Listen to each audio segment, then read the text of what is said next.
اور سب سے امپورٹنٹ جو انشاءاللہ بات ہوگی وہ یہ ہے کہ آج کے مٹیریلسٹک دور میں، یعنی ہم اتنے مٹیریلسٹک ہو چکے ہیں، ہماری لینگویجز چینج ہو چکی ہیں، ہماری سوچ اس قدر چینج ہو چکی ہے کہ ہر بندہ آلموسٹ لالچی ہو چکا ہے۔ گریڈ جو ہے وہ اس طرح سراحت کر چکی ہے ہماری زندگیوں میں، جس کی وجہ سے ریلیشن شپس خراب ہو رہے ہیں، جس کی وجہ سے فیملیز کے ماحول خراب ہو رہے ہیں، ہمارے گولز، ہمارے جو ایمز تھے وہ چینج ہو چکے ہیں۔ کسی دور میں جو ہے وہ ویلیوز دیکھی جاتی تھی، اب جو ہے ہماری اٹینشن ساری کی ساری پیسے پہ ہے، اور ساری، جیسے کہ ول ڈیورنٹ نے کہا نا کہ کسی دور میں لوگ ٹیمپل میں بینکس بناتے تھے۔ ول ڈیورنٹ ایک بہت بڑا فلاسفر گزرا ہے امریکہ میں، ابھی بھی ہے، زندہ ہے، تو اس نے کافی کتابیں لکھی ہیں، اور ہے تو وہ کرسچن لیکن وہ اسپرچویلٹی کا بہت قائل ہے، روحانیت کا بہت قائل ہے۔ تو وہ یہ کہتا ہے کہ کسی دور میں ٹیمپل میں بینکس ہوتے تھے اور اب بینکس میں ٹیمپل ہیں، یعنی بینک ہمارا ٹیمپل بن چکا ہے، بینکس کو ہم ورشپ کرتے ہیں، ہم بینکس کے پجاری بن چکے ہیں۔ بیسیکلی وہ کیپٹلزم کے سسٹم کو سمجھا رہا تھا کہ کنزیومرزم اور کیپٹلزم کی وجہ سے ہر بندہ اس وقت غلام ہو چکا ہے، کس کا؟ اپنے نفس کا اور سوسائٹی کا۔ جیسے آج کے دور میں کنزیومرزم کو آپ دیکھیں کہ ہر بندہ چاہتا ہے کہ میں اچھے سے اچھا برانڈڈ کلوتھ پہنوں، برانڈڈ چیز خریدوں، اس میں حرج تو کوئی نہیں ہے۔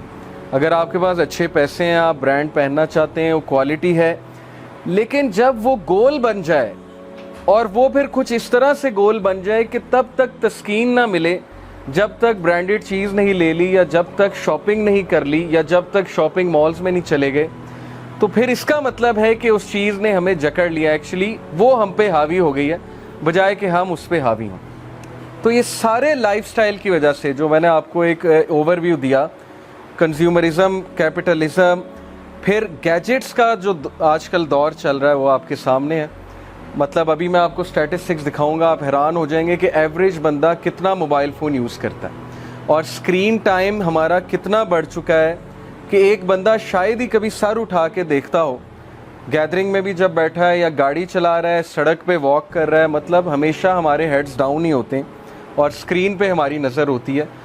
تو جو ایوریج اسکرین ٹائم ہے ایک بندے کا امریکہ میں، وہ 4 سے 5 گھنٹے ہے، یہ ایوریج ہے، کچھ لوگ کا 10 گھنٹے بھی ہو سکتا ہے۔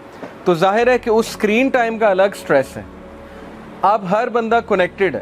کسی دور میں ہمارے پاس کچھ ٹائم ہوتا تھا سوچ بچار کا، اکیلے بیٹھنے کا۔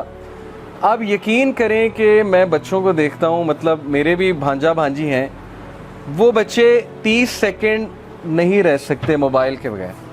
اگر آپ انہیں کہیں گے نا چپ کر کے بیٹھ جاؤ، اور میں کیونکہ ٹیچر بھی ہوں تو میں نے آبزرو کیا ہے گریڈ 5 6 کے بچوں کو، اگر آپ انہیں کہیں گے نا 30 سیکنڈ خاموش ہو کے بیٹھ جاؤ، تو آپ دیکھیں گے کہ ان کے ہاتھ پیر ہلنے شروع ہو جائیں گے اور ان کی بے چینی بڑھ جائے گی۔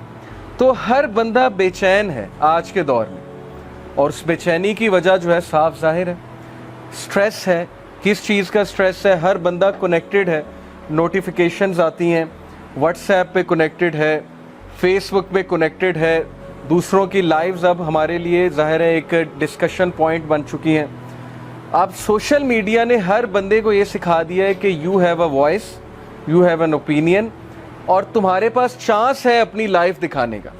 تو انسٹاگرام ہو گیا، فیس بک ہو گیا، یوٹیوب ہو گیا، یہ ساری چیزیں سٹریس کازنگ ہے اگر یہ ہم پہ حاوی ہو جائیں، اگر کہہ رہا ہوں، ادروائز ان کا اچھا یوز بھی ہو سکتا ہے اور اچھا یوز کرنا چاہیے۔ اوکے، تو یہ ساری چیزیں کیسے مینیج کرنی ہے، واپس فطرت کی طرف کیسے آنا ہے، یہ ہمارے حلقہ کے ٹاپکس ہوں گے، بیک ٹو فطرہ۔ اور اس وقت ہم فطرت سے ہٹ چکے ہیں، اور فطرت سے جب بھی ہم ہٹیں گے تو ہماری لائف میں ڈسٹربنس آئے گی۔ جیسے ایک مشین ہے، جب وہ اس کے مینول کے مطابق کام نہیں کرے گی تو پھر کیا ہوگا کہ اس مشین میں خرابی پیدا ہوگی۔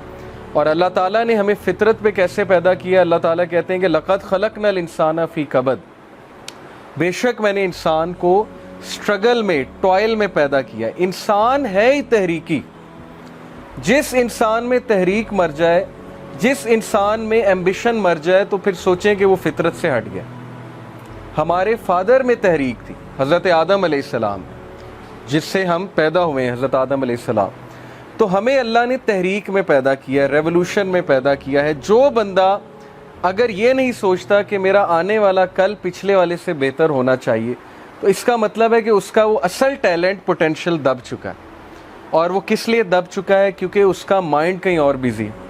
اور وہ مائنڈ کہاں بیزی ہے وہ آپ کو پتہ ہے. سوشل میڈیا ہو گئی, گیمنگ ہو گئی, بہت سی چیزیں ہیں. ڈسٹریکشنز تو اتنی ہیں کہ میں کانوں کو ہاتھ لگاتا ہوں کہ میرا چونکہ یوتھ, میرا چائلڈہڈ 90s میں جو 90s کے یہاں لوگ بیٹھے ہیں جو جنریشن ایکس میں آتے ہیں, مطلب دے ور بورن ان 80s اور 90s, تو وہ میرے سے ریلیٹ کر پائیں گے کہ ہمارے لیے ڈسٹریکشن نہیں تھی. ہمیں تو انٹرنیٹ کنیکشن کے لیے آدھا گھنٹہ ویٹ کرنا پڑتا تھا. وہ ایک موڈم لگا ہوتا تھا اور پھر وہ کیبل آتی تھی اور ہم کارڈ کو اسکریچ کرتے تھے اور پھر نمبر ڈالتے تھے, پاسورڈ ڈالتے تھے. کبھی ڈسکنیکٹ ہو جاتا تھا, کبھی کنیکٹ ہو جاتا تھا, اور 2 MB کی فائل ڈاؤن لوڈ کرتے ہوئے بھی ہمیں شاید 2 گھنٹے لگتے تھے. تو ہمیں وہ چیزیں یاد ہیں. لیکن آج یوٹیوب اور واٹس ایپ, پھر 4G 3G پتہ نہیں کیا کیا, 5G بھی سننے میں ہے کہ آ رہا ہے. تو آج کے اسٹوڈنٹ کے لیے, بچے کے لیے اور ہمارے لیے تو اتنی ڈسٹریکشنز ہیں. اور اکارڈنگ ٹو اے سروے ایک عام اسٹوڈنٹ 30 سیکنڈ اس کا فوکس ہے. ابھی اگر آپ میری بات سن رہے, ہو سکتا ہے آپ میں سے بہت سے لوگ کا فوکس ہی آؤٹ ہو گیا, وہ کہیں اور پہنچے ہوں, کرکٹ گراؤنڈ میں پہنچے ہوں, یا کوئی ٹینشنیں چل رہی ہوں, یا کچھ اور چل رہا ہو مائنڈ میں. تو فوکس آؤٹ ہونے کی وجہ بھی یہ ہے کہ ظاہر ہے کہ جب برین تھک جاتا ہے, چیزیں بہت ہوتی ہیں برین کے سوچنے کے لیے, تو ظاہر ہے کہ ہمارے فوکس پہ فرق پڑتا ہے, اور فوکس سے فرق پڑنے سے اسٹڈی پہ فرق پڑتا ہے. اب آج کل بچوں کی اسٹڈی بھی کتنی افیکٹ ہو رہی ہے, کیونکہ ایک طرف واٹس ایپ ہوتا ہے, ایک طرف بک کھلی ہوتی ہے, 5 منٹ پڑھ کے پھر آدھا گھنٹہ واٹس ایپ یوز ہوتا ہے, حالانکہ وائس ورسا ہونا چاہیے. تو ہر چیز افیکٹ ہو رہی ہے. ان شارٹ ہماری لائف میں اس وقت کیوس چل رہا ہے. تو وہ باتیں, یہ ساری باتیں میں آپ سے کروں گا باری باری کہ اس کیوس کو ہم نے حل کیسے کرنا ہے انشاءاللہ. اوکے, جیسا کہ میں نے جتنی باتیں کی, وہ یہ پہلی سلائیڈ اگر آپ دیکھ رہے ہیں, آئی تھنک یس. تو اگر میں آپ سے یہ کہوں سب سے کہ اس وقت ہم میں ہر بندہ ان چیزوں کا بوجھ اٹھائے ہوئے ہے جو چیزیں ہمارا بوجھ نہیں تھیں. یعنی اللہ نے ہمیں جس مقصد کے لیے پیدا کیا تھا وہ ان ٹینشنوں کے لیے پیدا نہیں کیا تھا کہ میں نے کون سا سوٹ پہننا ہے, یا میں نے کون سا برانڈ ٹرائی کرنا ہے, یا کیا کرنا ہے. مقصد اصل میں کچھ اور تھا, لیکن وہ ٹینشنیں ایکچولی ہم نے خود اتنی پال لی ہیں لوگوں کو دکھلاوا کرنے کے لیے, ظاہر ہے ایک فیک لائف سٹائل اپنانے کے لیے, ان رہنے کے لیے, کول رہنے کے لیے. ٹھیک ہے, پیئر پریشر میں آ کے ایسی ایسی چیزیں ہم نے کرنا شروع کر دیں کہ اب ہماری حالت یہ ہے کہ ہم ایک بہت بڑا بوجھ اس خیالی دنیا کا اپنے اوپر اٹھائے ہوئے ہیں, اور ہر بندہ جو ہے وہ پھر ظاہر ہے اسٹریس میں ہے. یہ کچھ سٹریسز میں نے آپ کو دکھائے ہیں کہ ٹائم مینجمنٹ کے حوالے سے. پھر بہت سی وریز ہیں, ایسی وریز جو ہمارا مطلب کام ہی نہیں تھا وہ وریز لینے کا, لیکن سم ہاؤ وہ وریز آ چکی ہیں. جیسے اگر میں یوتھ کی بات کروں تو وہ وریز پالنی ہیں, مطلب یونیورسٹی میں جو ریلیشن شپس ہیں, حرام ریلیشن شپس کی بات کر رہا ہوں, وہ وریز ہماری پالنے والی تھی ہی نہیں. لیکن آج ان چیزوں نے ہمیں اتنا جکڑ لیا ہے کہ ایک اسٹوڈنٹ اتنا پریشان ہے. اور جیسے امریکہ میں ایک اسٹیٹسٹک ہے کہ اس سے پہلے کہ کسی کی شادی ہو تو 7 بوائے فرینڈز یا 7 گرل فرینڈز تو اس کی ہوتی ہیں, اس سے پہلے کہ اس کی ایکچوئل میں شادی ہو. ٹھیک ہے, تو اکثر میں یہ یوتھ کو مذاق میں کہتا بھی ہوں کہ پاکستان میں آپ جو مرضی کر لیں, شادی خالہ کی بیٹی یا پھپھو کی بیٹی سے ہونی ہے, یعنی جو یہاں پہ ٹرینڈ ہے.